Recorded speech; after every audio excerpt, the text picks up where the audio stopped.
오늘 본문에 있는 이 말씀을 가지고 하나님 영광의 실체 예수 그리스도라는 제목으로 하나님의 말씀을 증거하도록 하겠습니다. 사실 오늘 본문에 있는 말씀은 출애굽기 40장 17절에서 33절에 있는 말씀이거든요. 계속해서 여러분들에게 생명의 삶을 가지고 있는 그 큐티 본문의 말씀에 따라서 제가 하나님의 말씀을 증거하고 있는데요. 내일이면 출애굽기가 이제 끝이 납니다. 그래서 아무래도 내일은 제가 여러분들과 같이 이렇게 설교하고 은혜를 나눌 기회가 없으니까 오늘 이 말씀을 가지고 마지막 출애굽기 말씀을 증거하는 게 좋겠다라는 생각을 해서 우리가 본문 내용이 다른 내용입니다만 오늘은 출애굽기 40장 33절에서 38절에 있는 이 말씀을 가지고 하나님 은혜를 같이 나눴으면 좋겠다라는 생각이 듭니다. 이 그 생명의 삶 이 전체적인 커리큘럼을 보면 1년에 보통 제가 볼 때는 한 15권에서 한 17권 정도의 성경 말씀을 보는 것 같아요. 성경은 총 66권으로 되어 있죠. 성경은 한 권이 아닙니다.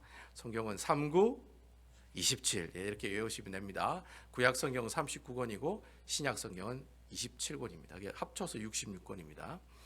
그래서 제가 이렇게 계산을 해봤더니 구약 성경을 한번 다 보려면 한 10년 정도가 걸리더라고요. 제가 계산을 해보니까. 그래서 신약 성경은 한 2번 정도 이렇게 볼 수가 있고 구약 성경은 한 번 정도가 볼 수 있는데요.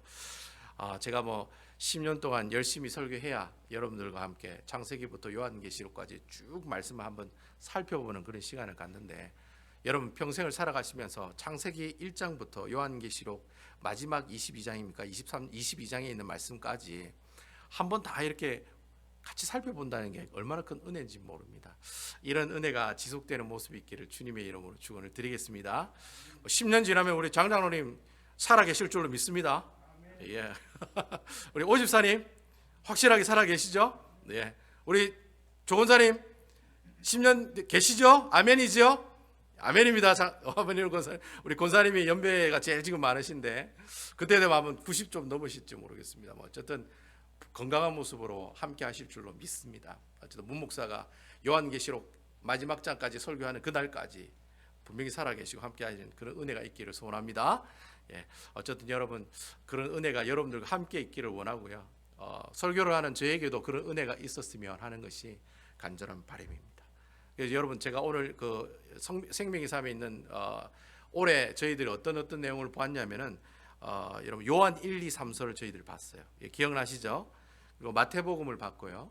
그리고 출애굽기를 보고 그리고 시편에 있는 말씀을 조금 봤습니다. 그래서 오늘 드디어 출애굽기 40장에 있는 마지막 장 40장에 있는 말씀을 여러분들과 같이 나누는 시간을 갖도록 하겠습니다. 이 40장에 있는 전체적인 내용이 꽤 긴 내용으로 되어 있어요. 근데 1장 1절부터 38절까지 꽤 긴 내용으로 되어 있는데 그 내용을 전체적으로 말씀드리면 그렇습니다. 이제 하나님께서 성막을 만들라고 하시고 그 성막을 다 이렇게 어떻게 해요? 성막을 다 만듭니다. 그 재료들을 다 만들어요. 천도 텐트도 만들고 줄도 만들고 거기에 쓰여오는 여러 가지 언약궤라든지 속죄소라든지 번제단이라든지 물두멍이라든지 아니면 진설병 떡상이라든지 금 등잔대라든지 이런 여러 가지 재료들을 다 이제 만들어 놓습니다. 그 내용을 다 만들어 놓고 이제 어떻게 해요? 이 하나님께서 이 모세에게 그 모든 기물에다가 관유를 바르라고 얘기를 합니다. 이 관유라는 것은 기름이거든요. 이 기름을 다 바르는 이게 만약에 언약궤면 이 언약궤에다가 이렇게 관유를 이렇게 바르는 거예요. 관유를 바르는 이유는 이 기물이 평범한 기물이 아니라 거룩한 하나님께 바쳐진 기물이다. 그러한 것들을 상징하기 위해서 심지어는 대제사장에게는 어떻게 합니까? 머리에다가 기름을 아예 부어버립니다. 그러니까 대제사장 자체도 하나님께 어떻게 해요? 거룩한 존재들이라는 거죠. 그런 것들을 상징하고 사람들에게 보여주기 위해서 이제 성막을 만들기 위한 모든 재료를 다 만들어 놓고 그 재료들에게다 다 기름을 붓고 관유를 바르는 그런 일들을 행하게 된다는 거죠. 그 작업이 끝나고 나면 이제 이스라엘 백성들이 이제 뚝딱뚝딱 해서 이제 성막을 만들게 된다라고 하는 것이죠. 그래서 이스라엘 백성들이 출애굽하고 난 다음에 2년이 지나고 난 다음에 이 광야인 이 시내산 밑에서 하나님께서 명하신 대로 성막을 다 만들게 된다는 내용이 바로 출애굽기 40장 내용에 나오고 있다라고 하는 것이죠. 그 마쳤다라고 하는 그 내용이 오늘 저희가 처음에 읽었던 출애굽기 40장 33절에 나오는 말씀이라는 겁니다. 여러분 오늘 본문의 말씀을 살펴보실 때 물론 저희가 프레젠테이션으로 말씀을 다 준비를 했습니다만 가급적이면 여러분 성경을 가지고 같이 말씀을 보시는 게 좋겠다라는 생각이 들어요. 여러분 주일날에 교회 와서 성경 안 보면은 섭섭하잖아요, 여러분. 성경을 보셔야죠. 설교를 들으러 오시지만 성경에 있는 말씀을 제가 증거하니까 성경을 보시면서 하나님의 말씀을 듣는 것이 지극히 당연하다는 것이죠. 사실 교회 오면은 성경 한번 안 펴시고 설교만 듣고 가시는 분들이 많거든요. 그러지 마시고 하나님의 말씀을 제가 지금부터 계속해서 살펴볼 건데 프레젠테이션을 보셔도 되고 아니면 여러분들이 성경을 찾아보실 수 있으면 직접 성경을 찾아보시면서 문 목사가 하는 얘기가 뻥인지 아닌지 거짓말인지 아닌지 틀렸는지 안 틀렸는지 살펴보시고 그렇게 하시면서 하나님 말씀의 은혜를 나눴으면 좋겠다라는 생각이 듭니다. 자, 우리 첫 번째 출애굽기 40장 33절에 있는 말씀을 보도록 하겠습니다. 이제 모세가 모든 것들을 마치고 어떻게 해요? 다 이제 조립을 마쳤다. 이제 성막의 기물들을 다 배치하고 텐트를 다 치고 다 만들었다라는 그 얘기가 출애굽기 40장 33절에 나옵니다. 제가 읽어보도록 하겠습니다. 그는 또 성막과 제단 주위 뜰에 포장을 치고 뜰문의 휘장을 다니라. 모세가 이같이 역사를 마치니 피니시했다는 얘기가 나오고 있죠.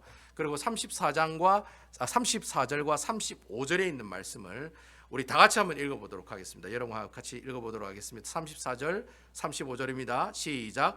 구름이 회막에 덮이고 여호와의 영광이 성막에 충만하며 35절. 모세가 회막에 들어갈 수 없었으니 이는 구름이 회막 위에 덮이고 여호와의 영광이 성막에 충만함이었으며 여호와의 영광이 성막에 충만했다. 이 말씀을 제가 묵상을 하면서 성막을 만들고 나니까 하나님께서 그곳에 어떻게 했다? 임하셨다라고 하는 겁니다. 여호와의 영광이 충만했다는 말은 하나님께서 어디에 계시다가 그 성막이 다 만들어지고 난 다음에 그 성막에 어떻게 해요? 거하시고 임하셨다라고 이렇게 얘기하고 있다라는 거예요. 제가 이 말씀을 묵상하면서 저는 좀 성경을 이렇게 연구하다 보면 엉뚱한 질문을 많이 해요. 그래서 제가 어떤 질문을 했느냐면 하나님께서 성막을 만들고 나니까 그곳에 성막에 하나님께서 임하셨다고 하면은 그럼 도대체 하나님은 어디에 처음에 계셨을까? 라고 하는 질문이 딱 들더라고요. 하나님은 도대체 어디에 계셨길래 이제 성막이 만들어지니까 그곳으로 이동하셔서 그곳에 가셨을까? 이전에 계셨던 곳은 어디에 있었을까? 과연 출애굽기 안에는 하나님께서 어디 계신다는 내용이 나왔을까? 그게 굉장히 궁금하더라고요. 그래서 이걸 여러분 살펴보려면은 어디를 다 살펴봐야 됩니까? 지금까지 우리가 봐왔던 출애굽기에 있는 모든 말씀을 다 한 번 더 살펴봐야 된다는 겁니다. 그래서 제가 오늘 여러분들에게 오늘 이 말씀이 오기 전까지 여호와의 영광이 성막에 충만하기 전에 하나님은 어디에 계셨는지, 특별히 출애굽기에는 하나님이 어디에 계셨는지 여러분들과 함께 쭉 한번 살펴볼 건데, 여러분 오늘 교회 오신 분들 여러분 완전 가는 날이 장날이라고 봉 잡으신 겁니다.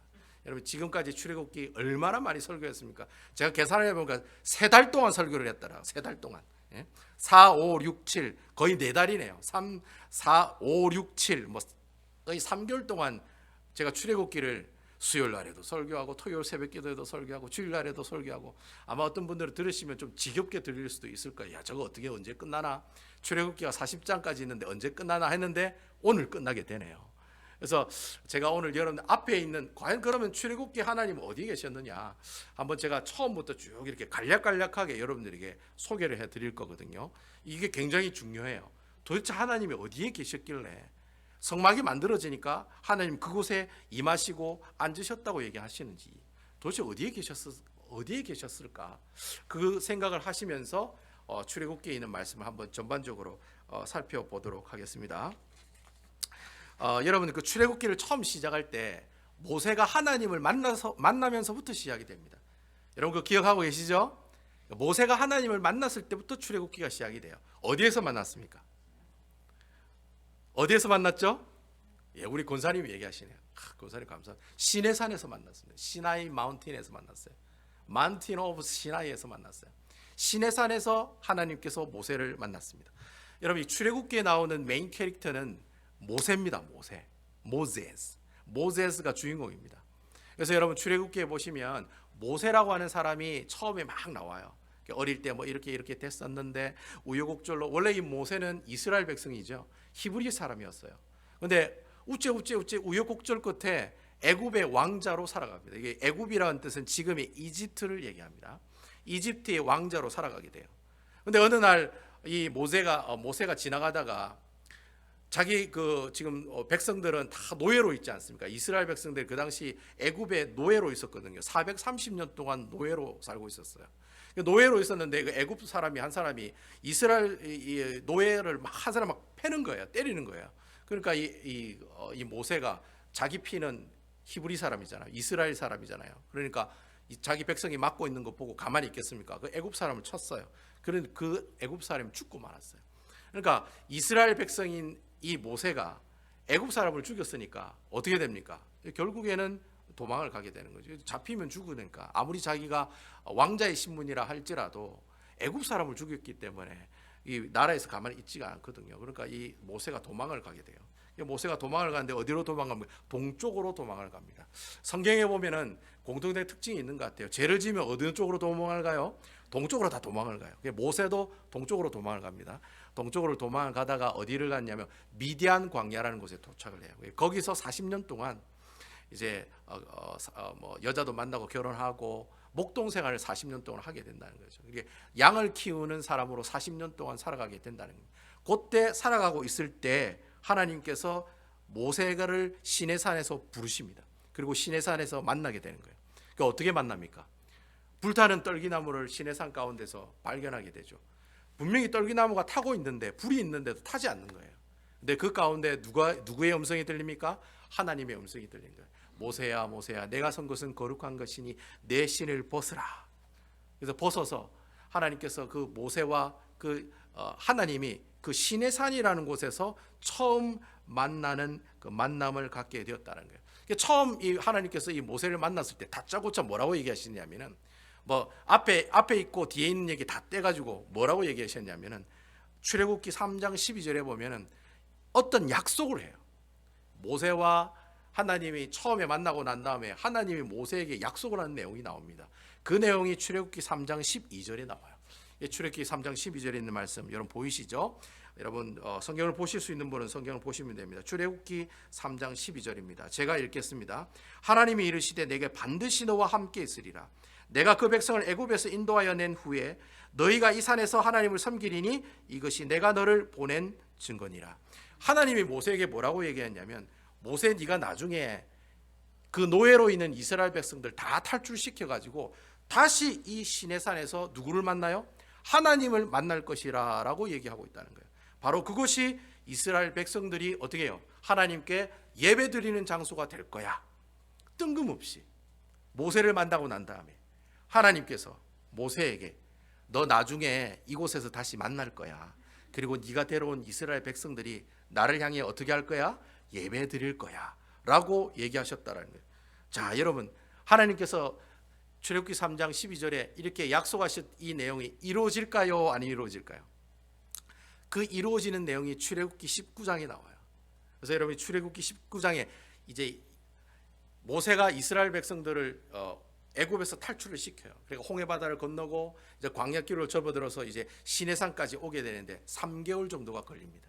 3개월이 걸려가지고 200만 명이라고 하는 사람을 데리고 나오거든요. 엄청나게 많은 사람들을 그 사람들이 이끌고 시내산이라는 곳에 도착을 하게 돼요. 그리고 모세가 시내산 정상에서 또 하나님을 만납니다. 자 여러분 하나님 지금 어디에 계속 계세요? 시내산 정상에 지금 계시는 거예요. 여러분 그걸 잘 기억하셔야 돼요. 하나님께서 계속 시내산에 계시니까 시내산에서 모세를 부르시는 거예요. 맞죠? 그래서 시내산에 계시는 그 하나님이 모세를 또다시 만나게 됩니다. 만나고 나서 어떻게 하셨습니까? 또 이번에도 다짜고짜 모세랑 같이 어떻게 해요? 언약이라는 것을 맺습니다. 하나님과 이스라엘 백성들이 맺는 약속을 언약이라고 그랬죠.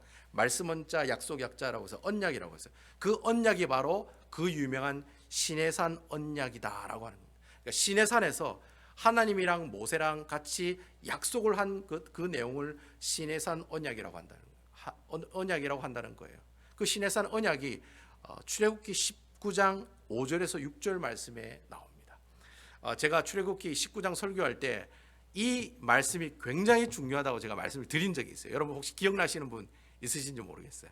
아마 옛날에 문 목사가 19장 이 말씀이 굉장히 중요한 말씀이다. 제가 이렇게 설교를 한 적이 있는데 기억하시는지 모르겠어요. 19장 5절에서 6절에 있는 말씀이거든요.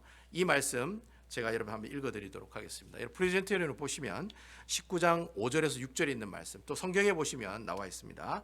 19장 5절에서 6절에 있는 말씀 제가 읽겠습니다. 세계가 다 내게 속하였나니 너희가 내 말을 잘 듣고 내 언약을 지키면 너희는 모든 민족 중에 내 소유가 되겠고. 이스라엘 백성들이 하나님께서 뜬금없이 모세에게 뭐라고 얘기하냐면 니는 내 거다, 니는 내 거다 라고 이렇게 얘기를 하는 거예요. 니는 내 끼다, 이렇게 경상도 사투리로 얘기하면 그렇게 얘기하는 거예요. 니는 나의 소유다 라고 얘기를 하는 거예요. 그리고 6절에 계속해서 말하기를 너희가 내게 대하여 제사장 나라가 되면 너는 제사장 나라다. 그리고 거룩한 백성이 되리라. 너희는 거룩한 백성이다. 그냥 백성이 아니라 어떤 백성이다? 거룩한 백성이 되리라. 너는 이 말을 이스라엘 자손에게 전할지니라. 자, 모세가 시내산에서 하나님을 처음 만나고 난 다음에 3개월이 지나서는 수많은 이스라엘 백성들을 데리고 시내산에서 또 만났어요. 또 만났을 때 하나님께서 어디에 계셨느냐? 제가 금방 말씀드린 것처럼 시내산 정상에 하나님께서 계속 계시더라라는 겁니다. 그러니까 여러분, 하나님께서 시내산 정상에서 누구하고만 만나요? 모세하고만 만나요. 니캉 내캉 자기야 자기야 이러면서 하나님과 모세만 어디서 만나요? 시내산 정상에서 만나고 계신다는 거예요. 근데 여러분, 이 시내산 정상에 계신 이 하나님이 이스라엘 백성들이 살고 있는 그곳에, 그곳 가운데 내려오는 일약 기가 막힌 사건이 하나 터지게 된다는 거죠. 시내산 정상에 계시는 그 하나님이 이동하셔서 이스라엘 백성 가운데로 오게 되는 큰 사건이 하나 터지게 돼요. 여러분, 그 사건이 어떤 사건입니까? 제가 여러분께 수차례 설교하면서 출애굽기 32장, 33장, 34장 말씀은 이스라엘 백성들이 뭐 하는 내용이라고 그랬습니까? 금송아지 만들어서 이것이 하나님입니다 라고 이렇게 음란한 축제를 벌이는 그 사건, 바로 그 사건 때문에 하나님께서 시내산 정상에 계시다가 어디에요? 산으로 내려오셔서 이스라엘 백성들 가운데 거하는 사건이 되었다는 거죠. 모세가 하나님께 십계명을 받으러 시내산 정상에 올라가서 만나고 있는 동안에 이스라엘 백성들이 그걸 기다리지 못한 거예요. 모세치만 하나님 만나라고 하고 우리는 왜 하나님 못 만나는 거야? 야, 우리도 하나님 만나자. 그래서 그들이 가지고 있는 모든 귀고리, 금고리 다 뭐 이렇게 금가락지 다 이렇게 가져와 가지고 그걸 녹여 가지고 어떻게 해요? 금송아지를 만들었다는 거예요. 근데 하나님께서 이 사건을 너무나도 싫어하시고 너무나도 미워하셨어요. 얼마나 미워하셨냐면은 원래 보통 모세가 하나님께 기도하면 웬만하면 기도를 다 들어주세요. 그렇잖아요, 여러분. 출애굽기를 보셨을 때 모세가 홍해바다 앞에 왔을 때 하나님께 이스라엘 백성들이 다 불평하잖아요. 우리를 죽일 곳이 없어서 이곳까지 데려와서 죽이냐고. 뒤에는 애굽 병사가 쳐들어오고 앞에는 홍해바다가 있고 매장지가 없어서 우리를 이곳에 데려왔느냐. 이스라엘 백성들이 그래 원망할 때 모세는 뭐 했습니까? 하나님께 기도했어요. 기도의 응답이 뭡니까? 홍해바다 갈라지는 거였어요. 아멘입니까, 여러분? 내가 지금부터 하나님께서 하시는 그 일을 내가 보려. 너는 가만히 있으라고. 내가 너희에게 하나님이 하시는 일을 보여주리라. 너는 가만히 있어. 그렇게 기도의 응답으로 보여주셨고 결국에는 홍해바다가 말도 안 하는 예언처럼 들리시겠지만은 바다가 갈라졌다는 거예요. 그리고 그 갈라진 그 바다를 이스라엘 백성들이 건너갔다는 거예요. 그리고 건너가는 게 그게 다 끝났느냐? 아니에요. 이스라엘 백성들 그 200만 명이나 되는 사람이 이끌고 가니까 물이 필요하거든요. 그래서 이스라엘 백성들 또 원망과 불평을 해요. 물 달라고. 그때 또 모세가 하나님 앞에 기도합니다. 주님, 그저 하나님께서 뭐라고 얘기하십니까? 네 지팡이로 반석을 쳐라. 쳤어요. 물이 터지는 거예요. 배고픕니다. 만나를 주세요. 고기 먹고 싶습니다. 메추라기를 보내주세요. 그러니까 우리가 출애굽기를 읽어보시면 모세가 기도하는 웬만큼 기도하는 그 기도의 내용을 하나님께서 어떻게 해주신다? 들어주신다는 거예요. 그런 분이 모세와 하나님과의 사이였다는 거예요. 그런데 여러분, 이 금송아지 사건 있고 난 다음에 하나님께서 그 금송아지 사건 있고 난 다음에 3,000명을 죽이시거든요. 바로 그냥 3,000명을 죽이세요. 그 금송아지를 만들었던 아주 가담했던 아주 가담을 많이 했던 사람들 3,000명을 그냥 그 자리에서 죽여버리세요. 그러니까 모세가 하나님께 기도하잖아요. 하나님, 당신의 진노를 거두어 달라고. 하나님, 아브라함의 하나님, 이삭의 하나님, 야곱의 하나님께 약속했지 않냐고. 우리를 하늘의 별과 같이 바다의 모래와 같이 하나님께서도 그 풍부한 자손을 주시겠다고 약속했지 않냐고. 그 모세가 하나님 앞에 그 언약을 붙들고 주님 앞에 기도를 해요. 하나님께서 그 기도 들어주세요, 안 들어주세요? 안 들어주세요. 거절하세요. 웬만하면 기도를 다 들어주시는 하나님이 그때는 하나님께서 그 기도를 들어주지 않으세요. 그래서 더 죽이세요. 몇 명을 더 죽입니까? 2만 명을 더 죽여요. 그래서 여러분, 금송아지 사건으로 죽은 이스라엘 백성들의 숫자가 2만 3천 명이 나오는 이유가 거기 있다는 거예요. 2만 3천 명이 죽으니까 모세가 또 하나님께 기도하는 거예요. 하나님 살려주십시오. 그때부터 하나님 바짓가랑이를 붙들고 살려달라고, 무조건 살려달라고. 주님이 이러시면 안 됩니다. 하나님 나라, 하나님 우리로 하여금 하나님의 언약의 백성이라고 주님께서 말씀하셨으니 그 언약의 백성임을 기억하셔서 우리를 지켜달라고, 은총의 하나님으로, 은총의 백성으로 살아갈 수 있는 기회를 달라고. 그래, 하나님 말씀을 가지고 다시 모세가 중보기도하니까 하나님께서 그 기도 들어주세요, 안 들어주세요? 그 기도를 하나님께서 들어주셨다는, 그 들어주시면서 하나님께서 모세에게 한 얘기가 있어요. 그 얘기가 뭐냐? 바로 무엇을 만들라고 합니까? 이 금송아지 사건이 있고 난 다음에 2만 3천 명이 죽고 난 다음에 하나님께서 무엇을 만들라고 합니까? 그제서야 그때 모세에게 성막을 만들으라고 얘기하셨다는 거예요. 이거 아멘입니까? 그때 성막을 만들으라고 한 거예요. 그러니까 여러분, 출애굽기를 읽어보시면 출애굽기 25장부터 40장까지는 무엇에 관한 얘기예요? 다 성막에 관한 얘기예요. 출애굽기의 메인 캐릭터는 모세인데 모세에 관한 얘기는 1절부터 24장까지밖에 없어요. 근데 25장부터 40장에 나오는 내용은 모두 다 뭐에 관한 얘기예요? 성막에 관한 얘기가 나오고 있다는 거예요. 자, 그럼 여러분, 성막에 관한 얘기가 중요하다는 거예요? 중요하지 않다는 거예요? 너무나도 중요하다는 거예요. 왜 중요하냐? 금송아지 사건으로 죄 가운데 있는 이스라엘 백성들이 다 죽을 수도 있는 상황이었는데 하나님께서 다 죽이지 아니하고 이스라엘 백성들을 어떻게 살아보게 하려고 하나님께서 표현해 주신 그 표현의 방법 하나가 바로 성막을 만들으라고 이스라엘 백성들에게 얘기하셨다는 거예요. 사실 여러분, 출애굽기 33장에 보면 제가 구절을 하나 더 준비를 했는데 제가 잠시 빠뜨렸습니다만, 출애굽기 33장 1절에서 3절에 보면은 하나님께서 얼마나 화가 나셨냐면 그 금송아지 사건으로 얼마나 화가 나셨냐면 그 화가 난 그 내용이 출애굽기 33장 1절에서 3절에 보면 나와요. 그 내용을 제가 한번 읽어드리겠습니다. 여호와께서 모세에게 이르시되 너는 내가 애굽 땅에서 인도하여 낸 백성과 함께 여기를 떠나서 내가 아브라함과 이삭과 야곱에게 맹세하여 내 자손에게 주기로 한 그 땅으로 올라가라. 2절 내가 사자를 너보다 앞서 보내어 가나안 사람과 아모리 사람과 헷 사람과 브리스 사람과 히위 사람과 여부수 사람을 쫓아내고 3절 너희를 젖과 꿀이 흐르는 땅에 이르게 하려니와 나는 너희와 함께 올라가지 아니하리니 너희는 목이 곧은 백성인즉 내가 길에서 너희를 진멸할까 염려함이니라 하시나. 여러분, 금송아지 사건이 일어났을 때 하나님께서 모세에게 뭐라고 얘기했냐면은 너 이제 네가 알아서 가. 내가 이제 너와 함께 하지 않을 거야. 가나안 땅에 내가 보내준다고 했으니까 약속은 지킬게. 하지만 이제 가나안 땅은 어떻게 해라? 네가 알아서 가라는 거야. 내가 너와 함께 하지 않겠다는 거야. 하나님 얼마나 화가 나셨으면. 내 이제 네하고 안 살아. 이혼하자. 지금 그렇게 얘기하고 계시는 거예요. 하나님께서 그렇게 얘기하니까 그제서야 어떻게 해요? 모세가 막 하나님 바짓가랑이를 붙들고 그때 살려달라고 막 기도할 때 하나님께서 그 기도를 어떻게 해요? 결국엔 들으시고 받아주셨다는 거예요. 들으시고 받아주시면서 이 모세가 하나님께 뭐라고 얘기하냐면은 하나님의 영광을 보게 해 주옵소서, 그렇게 얘기를 해요. 하나님의 영광을 보게 해 주십시오. 그러니까 하나님께서 우리 이스라엘 백성들과 함께 해 주시겠다는 증거로 하나님의 영광을 보게 해 주십시오라고 출애굽기 33장에 보면 나와요. 왜 그렇게 얘기했냐면 하나님의 영광을 보여달라는 말은 하나님을 보게 해달라는 말이거든요. 진짜 하나님께서 우리와 함께 하신다고 얘기하시면 하나님의 형상을 우리에게 보여달라는 거예요. 근데 여러분, 하나님은 보이시는 분이에요, 안 보이시는 분이에요? 안 보이시는 분이에요. 그리고 여러분, 죄 많은 인간이 하나님을 보면 죽어요, 살아요? 다 죽어요. 근데 하나님을 바라볼 수가 없고 만날 수도 없어요. 하나님은 형체가 없으신 분이시기 때문에. 그럼에도 불구하고 모세가 하나님에게 주의 영광을 보게 해 주옵소서, 그렇게 얘기하거든요. 그러니까 하나님이 주의 영광을 보여줘요, 안 보여줘요? 보여주죠.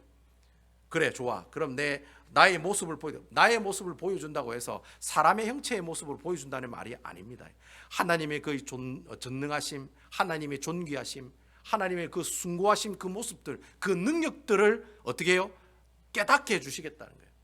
그게 바로 하나님을 보여주겠다는 약속이거든요. 그래서 하나님께서 자기 자신을 보여주시겠다고 약속하시고, 모세가 자기 자신을 보시면 하나님을 보면은 죽으니까 안 죽게 하려고 바위 틈 속에다가 그 모세를 집어넣고 자그마한 틈으로 하나님께서 지나가시는 모습을 보여주세요.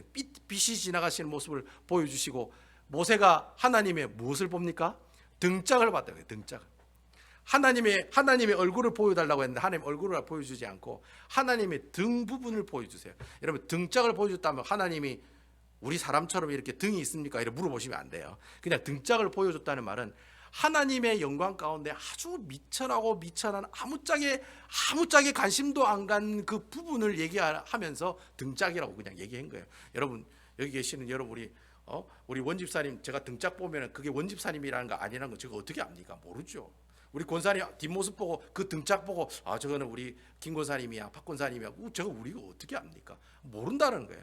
그러니까 하나님께서 발톱의 때만큼의 그런 모습들을 허락해 주셔서 진짜 하나님께서는 살아계시는 분이시라는 것을 모세에게 보여주셨다는, 그 표현을 성경에는 뭐라고 얘기하느냐면 하나님 여호와의 영광을 보았다라고 얘기하고 있다는 거예요. 여호와의 영광이란 말은 하나님의 존재하심이라고 생각하시면 돼요. 보이지 아니하시는 그 하나님이 존재하고 계신다는 사실이 바로 여호와의 영광이다라고 하는 그 얘기가 이 성경의 말씀을 통해 우리에게 전달되고 있다라고 하는 거예요. 자, 그러면 이 여호와의 영광이 지금 어디에 지금 나타나고 있습니까? 오늘 우리가 읽은 이 본문 내용에 나타나고 있다라는 거예요.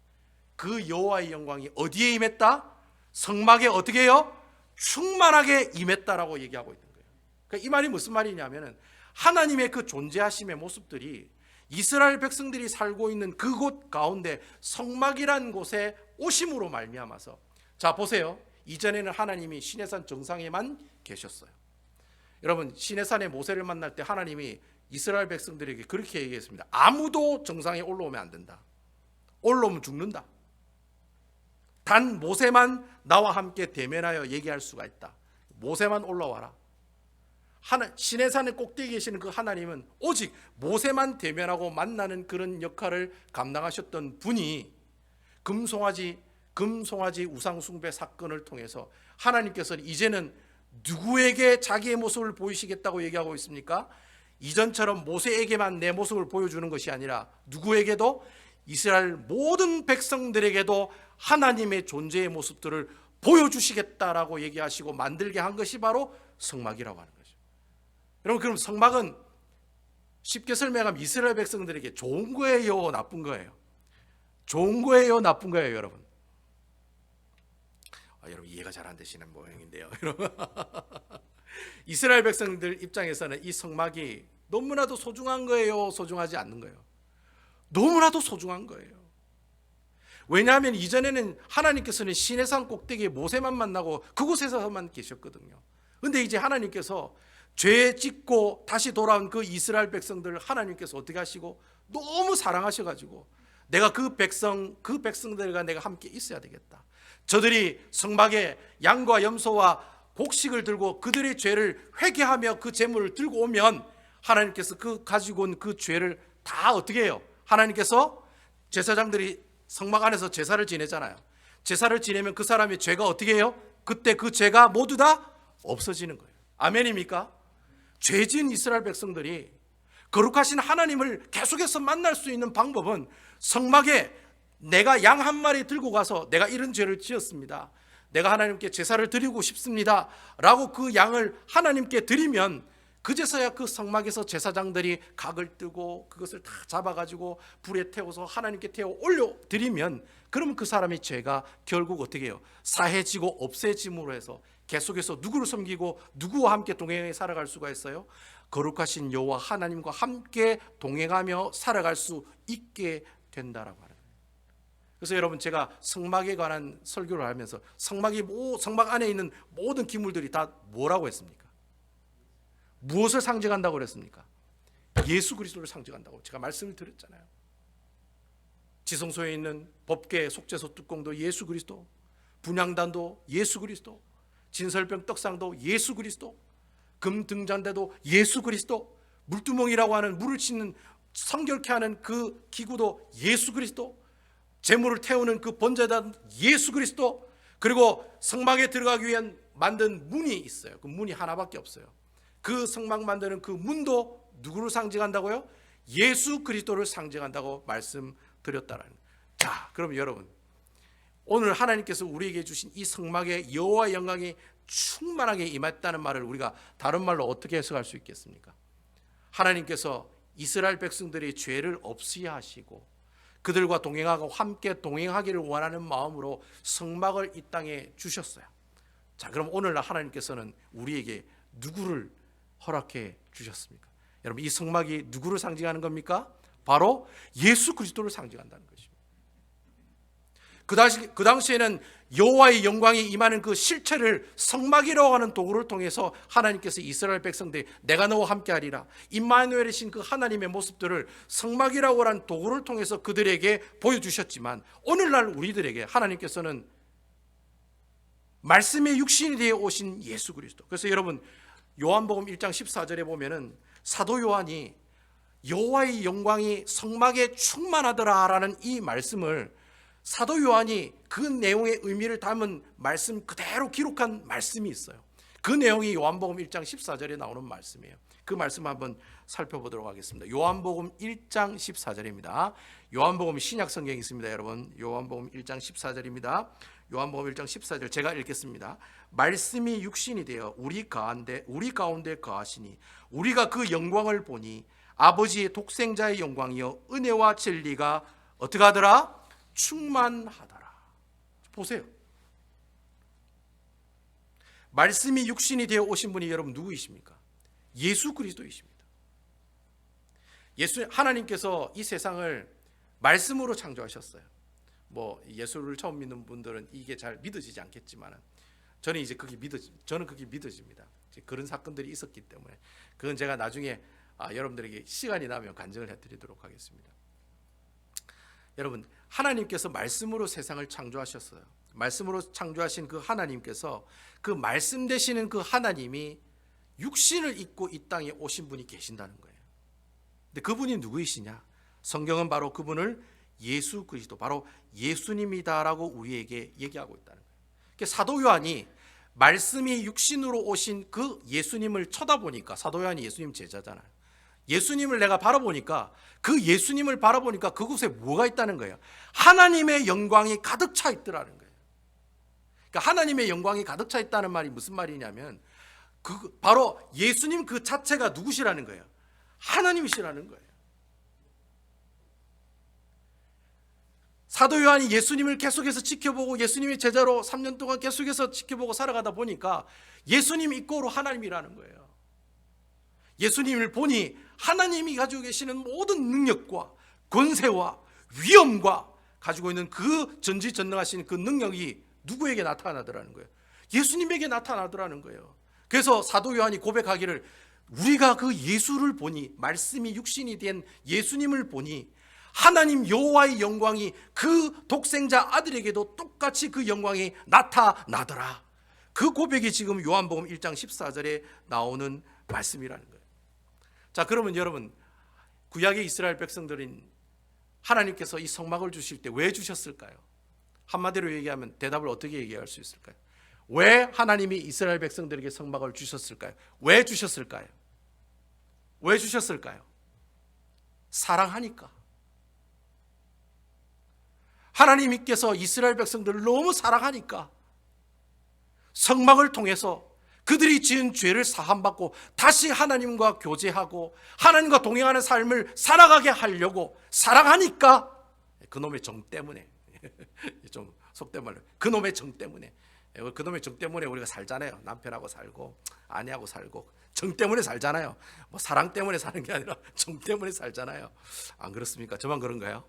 제가 잘못 살았나요? 어쨌든 여러분, 그 정 때문에, 그 사랑 때문에 하나님께서 성막을 모세를 통해 그렇게 구구절절하게 이렇게 만들어라 저렇게 만들어라, 25장부터 40장까지 이렇게 규격을 줄 테니까 몇 규빗, 50규빗, 100규빗, 2.5규빗, 1.5규빗, 재료는 금을 써라, 동을 써라, 은을 써라. 하나하나 세세하게 하나님께서 간섭하시고 이스라엘 백성들은 그 간섭하시는 명령에 무엇했습니까? 순종함으로 만들었던 것이 바로 성막이라고 하는 것입니다. 여러분, 예수님도 마찬가지예요. 하나님께서 너무너무 우리를 사랑하시기 때문에 하나님이 세상을 이처럼 사랑하사 so loved, 너무 사랑하니까 독생자를 이 땅에 하나님께서 보내주셨다는 겁니다. 여러분, 아멘입니까? 너무 사랑한, 여러분들 너무 사랑하니까. 여러분, God loved가 아니에요. God so loved you. 하나님께서 여러분을 너무 사랑하기 때문에 독생자 아들 되신 그 예수님께서 사람의 몸을 입고 이 땅에 오셔서 그분이 대신 우리의 죄값을, 성막에는 내가 양과 염소를 가져가면 그 피로 하나님 우리 죄를 사함받았지만은 지금은 양과 염소를 잡진 않잖아요. 대신 누가 그 피값을 대신 지불하셨습니까? 예수 그리스도께서 대신 십자가에 못 박혀 죽으심으로 우리를 대신해서 그 죄값을 대신 내신 거예요. 그걸 바로 속죄, 대속해 주셨다는 거예요. 대신 우리의 죄값을 지불하셨다는 거예요. 고로 우리가 예수 그리스도를 믿기만 하면 어떻게 됩니까? 구원을 얻게 된다는 거죠. 아멘입니까? 여기 오늘 이 자리에 계시는 분들 중에 아직도 예수님이 나의 구주로 믿어지지 않는 그분들, 참 저는 여러분 그분들이 이 예수님이 정말 나의 구주가 되시는 분이시고 정말 나의 죄 때문에 나를 위해 대신 죽으셨다는 그런 아름다운 은혜와 감동이 여러분들에게 임하는 귀한 모습들이 있기를 주님의 이름으로 축원을 드리겠습니다. 여러분, 결국 오늘 본문에 나오는 여호와의 영광의 실체가 누구입니까? 예수 그리스도라는 거예요. 제가 오늘 하고 싶은 얘기가 바로 그거였어요. 성막을 다 짓고 난 다음에 시내산에 계시는 그 하나님이 이동하셔서 어디로 가셔요? 저 밑에 시내산에 있는 그 성막 가운데로 하나님께서 임재하셨다는 거예요. 그 여호와의 영광이 그 성막 가운데 임재하신 그 실체가 되시는 분은 누구이시냐? 바로 예수 그리스도이시다라고 하는 거예요. 그러니까 여러분 제 가운데, 여러분 신앙생활하면서 여러분 가운데 어려운 가운데 있을 때마다 누구를 찾아가야 되겠어요? 성막 가운데 계시는 바로 예수 그리스도를 찾아가는 것이 지극히 마땅하고 지극히 당연한 모습들이다라고 얘기하는 것입니다. 여러분, 그 시편, 우리가 시편은 처음에 설교를 했었잖아요. 제가 이 교회 처음 와가지고 설교한 내용이 시편 23편 1절이에요. 여러분 기억나십니까? 제가 시편 설교를 40편까지 했어요. 이 교회에 와가지고. 여러분, 그 시편 40편까지 살펴보면서 그 시편 시의 특징이 있습니다. 어떤 특징이 있습니까?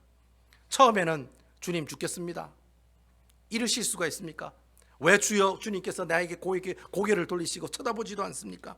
왜 나의 신음소리를 외면하십니까? 왜 나를 버리십니까? 주님 이러실 수가 있습니까? 여러분, 시편 기자들이 다 그렇게 고백해요. 특히 다윗이. 심지어는 다윗이 뭐라고 얘기하냐면 나의 원수의 혀도 뽑아주시옵소서. 그런 식으로 막 얘기를 해요. 얼마나 그의 심령에 미워하는 사람이 있든지 내 원수의 혓바닥을 확 뽑아주세요 주님, 그렇게 기도를 했다니까요. 이 다윗이라고 하는 사람이 얼마나 마음이 상했으면. 근데 여러분, 다윗이 그렇게 시를 짓다가 마지막 가면 어떻게 그 시가 변합니까? 할렐루야, 주님 모든 영광 주님 홀로 받으시옵소서. 저에게 이런 신음을 주신 것, 고통을 주신 것 감사합니다. 주의 놀라운 능력으로 이길 줄로 믿습니다. 할렐루야 아멘 하고 마치는 내용이 다윗이 지은 여러분 성경에 보면 시편이라고 있어요. 시를 모아놓은 글인데 150개의 시가 나와 있어요. 그 시편에 보시면 영어로 쌈이에요. 쌈 싸먹는다 할 때 쌈이에요. 그 쌈을 보시면 다윗의 시가 무려 3분의 2 이상이 다 다윗의 시예요. 여러분 그 읽어보시면 처음에는 다 그런 얘기예요. 하지만 그가 하나님 앞에 기도하고 무릎 꿇고 나갔을 때 결국에는 주의 이름을 찬양하며 하나님께 영광을 돌린 모습들처럼, 여러분 우리가 신앙생활을 하다 보면은 죄 짓고 살아갑니다. 여러분 예수 믿는 사람들 다 죄 짓습니다. 여러분 여러분 죄 안 짓고 거룩하게 사는 분 아무도 안 계세요. 여러분 예수 믿는 사람은 뭔가 좀 틀리겠지, 뭔가 틀리겠지요.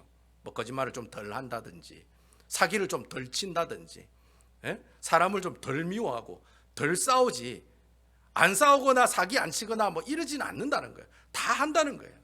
예수 믿는 사람이든 예수 안 믿는 사람이든 다 그렇게 산다는 거예요.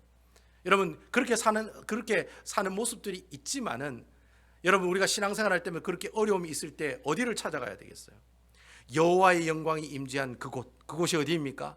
성막을 찾아가는 여러분 되시길 주님의 이름으로 축원을 드립니다. 어렵고 힘들 때일수록 제가 예수 그리스도를 기억하고 예수님만 바라보고 예수님만 생각하고 예수님만 바라보며 기도하고 예수님 생각만 하고 설교 듣고 예수님 생각만 하고 기도하고. 여러분 예수를 믿을 때, 여러분 신앙생활할 때 사람을 보시면 안 돼요. 여러분 사람을 보면 100% 실망하게 되고 100% 좌절하게 되어 있습니다. 여러분 신앙생활할 때 절대 문목사를 보시면 안 돼요. 문목사 입에 선포하는 하나님을 봐야 돼요. 그렇게 보게 해달라고 듣게 해달라고 기도하셔야 돼요. 아니면 저거 그냥 잘라가지고 하나님 갖다 버리십시오. 그래 기도를 하세요. 저 사람이 빨리 깨달아가지고 하나님 보기 바로 돌아오게 해주세요. 하나님 말씀 바로 선포하게 해주세요. 그렇게 기도하세요.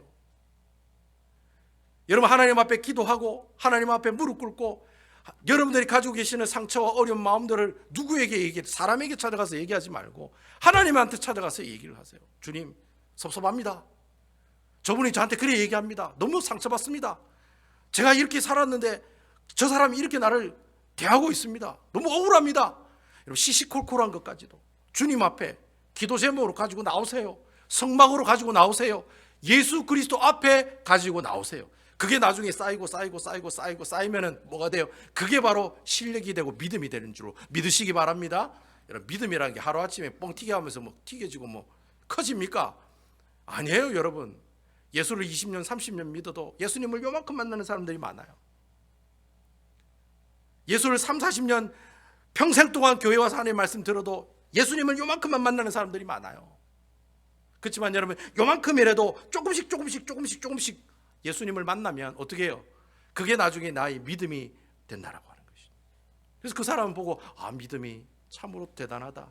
그렇게 그 사람을 평가하고 얘기해 나간다라고 하는 것입니다. 어렵고 힘들 때일수록 누구를 찾아가요?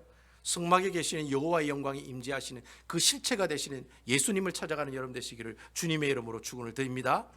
못 먹어도 고라는 말이 있잖아요. 교회인들은 못 먹어도 예수 그리스도예요. 못 먹어도 예수 그리스도예요. 내가 사업에 망해도 예수 그리스도예요. 여러분 제가 얘기하면 여러분 예수 그리스도라 한번 얘기해 보세요.